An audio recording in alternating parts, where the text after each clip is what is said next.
సమీరా. నేను వైజాగ్ నుంచి వచ్చాను. హెయిర్ ట్రాన్స్‌ప్లాంటేషన్ చేయించుకున్నాను. చాలా బాగా అనిపించింది. ఈరోజుతో 3 డేస్ అయింది.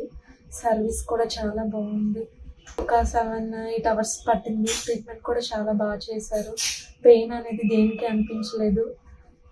బాగుంది.